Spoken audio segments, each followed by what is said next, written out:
probiotic တွေများနေခဏကွာသိမရပဲနဲ့ probiotic ကစားသွားတယ်တော်ဒီလိုမျိုးလေးပြောချင်တာတကယ်တော့သူက probiotic ဆိုတာပိုးသေးလေးလေတာမန်မျက်စိနဲ့တော့မမြင်ရလို့ဒီ microscope နဲ့ကြည့်ရတယ်ပိုးပဲနောက်ဆုံးမိကုန်းလေးတစ်ခုကတော့အကောင့်ပိုင်ရှင်နာမည်ကအစာဒီဆေးဆေးသည့်အစာဆိုတဲ့အကောင့်ပိုင်ရှင်ကမိထားတာပါ probiotic အရင်များရင်လူရဲ့ခန္ဓာကိုယ်ရဲ့အာဟာရတွေကို probiotic ကစားသွားလို့လူအတွက်သိမရပဲအားနေတတ်တယ်ညာတိုင်းမကောင်းပါဘူးဆိုပြီးသူကတော့အဓိကသူ့ရဲ့အမြင်လေးဝေမျှထားတာဆိုတော့ဒီအကြောင်းအရာလေးနဲ့ပတ်သက်ပြီးတော့လည်းဆရာဖြေချပေးပါအောင်ရှင်ဟုတ်ကဲ့ပါတကယ်တော့သူဆိုလိုတာကိုကျွန်တော်တို့အနေနဲ့နားလည်လိုက်ပါတယ်သူဆိုလိုတာကတော့ probiotic တွေများနေခဏကွာသိမရပဲနဲ့ probiotic ကစားသွားတယ်တော်ဒီလိုမျိုးလေးပြောချင်တာတကယ်တော့သူက probiotic ဆိုတာပိုးသေးလေးလေတာမန်မျက်စိနဲ့တော့မမြင်ရလို့ဒီ microscope နဲ့ကြည့်ရတယ်ပိုးပဲကျွန်တော်တို့ဥမာယောဂပိုးတွေမျက်စိနဲ့မမြင်ရအောင်အရင်သိငယ်တယ်လို့အဲ့တဘောလိုပဲ probiotic ကလည်းသူကတူတူပဲအဲ့လိုပိုးပဲဒါပေမဲ့ probiotic နဲ့ယောဂပိုးနဲ့ဘာကွာွားလဲဆိုတော့လှုပ်ဆောင်ချက်ကွာလူတယောက်ကိုကြည့်ပြီးလူကောင်းလားလူဆိုလားဘယ်လိုမှကျွန်တော်ချက်ချင်းမသိနိုင်အဲ့တဘောလိုပဲသူကတူတူပဲပိုးပဲတာမန်မျက်စိနဲ့မမြင်ရအောင်သိငယ်တဲ့အနုစီဝါပိုးလေးတွေဘက်တီးရီးယားပိုးလေးတွေပေါ့စကားကပ်ပြီးပြောရင်တော့ probiotic ကဘက်တီးရီးယားပဲရှိရတော့မဟုတ်တခြားမှမှုတ်ပိုးတွေထဲမှာလည်းကောင်းကျိုးပြုတဲ့ပိုးတွေရှိတယ်အဓိကတော့ဘက်တီးရီးယားပိုးလေးတွေပဲသူ့ရဲ့အမျိုးအစားဘက်တီးရီးယားပိုးပဲဒါပေမဲ့ तू ကလူခန္ဓာကိုကောင်းကျိုးပြုလို့ကျွန်တော်တို့က probiotic လို့ခေါ်လိုက်တာဆိုတဲ့ခါကျအဲ့ကောင်းကျိုးပြုတဲ့ထဲမှာ तू အာဟာရစုပ်ယူမှုအားပေးတယ် तू အာဟာရကိုစားတာမဟုတ်ဘူးသူတို့လည်းစားလို့လည်းမရဘူ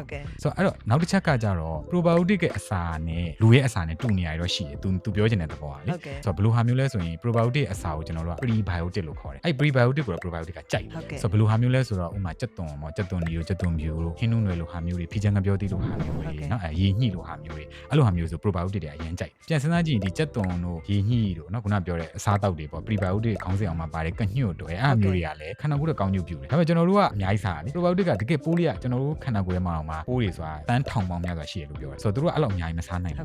းပြီးတော့တစ်ဖက်တစ်လမ်းကလည်းတို့ကအာဟာရစုပ်ယူမှုအားပေးတယ်ဥပမာကျွန်တော်တို့ကစားလိုက်တဲ့အစားတောက်တစ်ခုထဲမှာအာဟာရစုံအောင်မစားကြတာပဲနော်အသားငါးတွေဟင်းသီးဟင်းရွက်တွေထမင်းတစ်ခါစားရင်ထည့်စားတယ်ဒါပေမဲ့အဲ့စားတဲ့အစားတောက်တွေကိုဦးလန်းချောင်းကစုပ်ယူဖို့ကလည်း probiotic ရှိမှစုပ်ယူလို့ရတာထိထိရောက်စုပ်ယူလို့ရတာပေါ့နော်ဆိုတဲ့အခါကျ probiotic အာဟာရစုပ်ယူမှုအားပေးတယ်သူကလူစားတာမဟုတ်ဘူးဆိုတော့နောက်တစ်ခါ probiotic တွေကလုပ်ငန်းတွေအများကြီးလုပ်နေတဲ့အခါကျတော့သူကအဲ့ထက်မှသူကဘာကောင်းကျိုးနောက်တစ်ခုရှိလဲဆိုတော့ကြောက်ကတ်တော့ကောင်းကျိုးမှာဆိုရင်ဥပမာကျွန်တော်တို့လူသားတွေရဲ့သဘောကအစာစားပြီးဝင်းနေတယ်နော်မကောင်းတာတွေစွန့်ပြေးရတယ်အဲ့လိုပဲရေတို့ဘာတို့ခန္ဓာကိုယ်ကနေရေတောက်ထားတယ်နောက်ခန္ဓာကိုယ်ကနေပြောရမယ်ဆိုရင်တော့ဓာတ်စားတွေပေါ့နော်ဒါတွေကိုကင်တွေဖြည့်ရှင်းပြီးရင်လည်းမလိုအပ်တဲ့ဟာတွေစီးနေတယ်စွန့်ပြေးကြတယ်ချွေးနေတယ်လည်းစွန့်ပြေးကြတယ်ဆိုတော့အဲ့လိုမျိုးတွေစွန့်ပြေးတဲ့အခါမှာကြောက်ကတ်တွေကျွန်တော်တို့ကကောင်းတယ်လို့ကျွန်တော်တို့ကကောင်းကောင်းစွန့်ပြေးနိုင်တာကြောက်ကတ်ယောဂဖြစ်တဲ့သူတွေတွားကြည့်ကြည့်သူတို့မှစီးထွက်ဖို့မနေဘူးရုန်းကန်နေရစီးမထွက်ရင်ဆရာဝန်တွေမှလည်းကျွန်တော်တို့မှမျိုးလုံးပြူတယ်စသဖြင့်ပေါ့နော်ဆိုတော့အဲ့လိုအခြေအနေမှာဆိုရင်သူက probiotic ကအဲ့ကျွန်တော်တို့ကြောက်ကတ်ကယောဂဖြစ်နေတဲ့သူတွေမှာမစွန့်ပြေးနိုင်တဲ့ဟာကိုသူကအစာအနေနဲ့သုံးပေးတယ်ဆိုတော့အဲ့ဒါကိုကျွန်တော်တို့ကဘာလို့ခေါ်လဲဆိုတော့တဟစီဝါလုပ်ငန်းလုပ်တယ်လို့ခေါ်တယ်ကောင်းကျိုးပြုတာပေါ့နော်ကိုယ့်အတွက်ဒုက္ခပေးမဲ့ဟာကို तू ကအာဟာရအနေနဲ့သုံးလို့ရတယ်ဒါပေမဲ့အဲ့ဒါအကောင်တိုင်းတော့မဟုတ်ဘူး probiotic တွေထဲမှာကြောက်ကတ်အတွက်တီးတန့်ကောင်းတဲ့မျိုးစိတ်ဆိုတာရှိတယ်ဒါကတော့ဒီကြောက်ကတ်အားစီးတွေတို့နောက်အခုလိုဒီ acid probiotic မှာဆိုလဲ तू ကအဲ့ကြောက်ကတ်တော့ကောင်းတဲ့မျိုးစိတ်တွေနှစ်ကောင်သုံးကောင်ပါတယ်ပေါ့ဆိုတော့အဲ့လိုမျိုးအကောင်တွေရပဲလုပ်နိုင်တာ probiotic တိုင်းကတော့ကြောက်ကတ်တော့မကောင်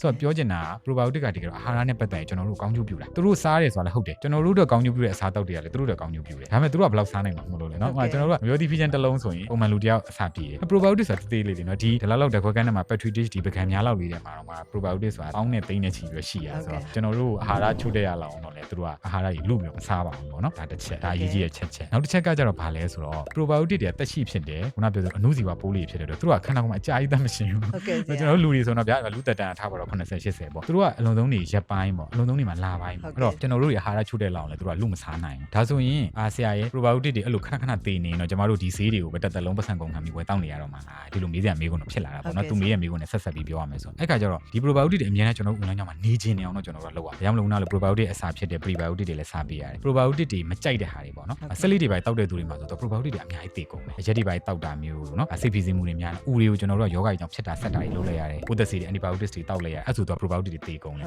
အဲ့ဆိုတော့သူကများပြန်ဖြစ်ရတယ်ပုံမှန်ကျန်းမာရေးနေညညွတ်တာတွေလည်းစားတယ် probiotic တွေကြိုက်အောင်လည်းကျွန်တော်တို့ဖန်တီးရဆိုတော့ probiotic ကသူကလူတွေလိုပဲပေါ့ဟုတ်တယ်မလားကျွန်တော်တို့ဖိုးဖွားတွေသေသွားပြီးတော့အဖေမီတွေကြံခဲ့တယ်ဖေမီတွေကနေသားသမီးကနေမြေဒီလိုသွားနေရတယ်တက်ရှိဆိုတဲ့တော့သူက perpetuation လုပ်တယ်ခေါ်တာပေါ့မျိုးဆက်ကိုပွားပေးနေတယ်အဲ့လိုပဲ probiotic တွေကလည်းသူတို့ပျော်နေပြီသူတို့မျိုးပွားမယ်လေမျိုးပွားပြီးကောင်းကျိုးတွေသူကဆက်ပြီးတော့ပြုနေတယ်ဒီလိုပုံစံသွားဒါမှမဟုတ် probiotic တောက်တဲ့ခါမှာဉာဏ်ပညာရှိဖို့လိုတယ်ဆိုတော့ဘာလို့ဆိုတော့ဒါတန်မိုးကြီးမှတဲ့ဆေးဖြစ်တယ်ပေါ့နော်ဒါကြောင့်မလို့ကျွန်တော်တို့ကပုံကြားတဲ့ငွေနဲ့ထိုက်တန်တဲ့ကျမကြီးပြိုးကြီးသူလည်းရဖို့လိုပါတယ်ပေါ့နော်โอเคအခုဆိုတော့ဆွေးနွေးတင်ဆက်ခဲ့တာကတော့ probiotic ဖြည့်ဆွတ်စာတောက်သုံးခြင်းဆိုတဲ့အကြောင်းအရာနဲ့ပတ်သက်တဲ့မိကွန်းတွေကိုဆရာကနေပြီးဖြေချပေးခဲ့တာဖြစ်ပါတယ်ရှင်နောက်ထပ်မတူညီတဲ့အကြောင်းအရာတွေနဲ့ပြန်လည်ဆုံတွေ့ပါအောင်မယ်ရှင်လမ်းကြောင်းကျန်းမာနုပြိုလှပစေဖို့ SC probiotic နေ့စဉ်တောက်စု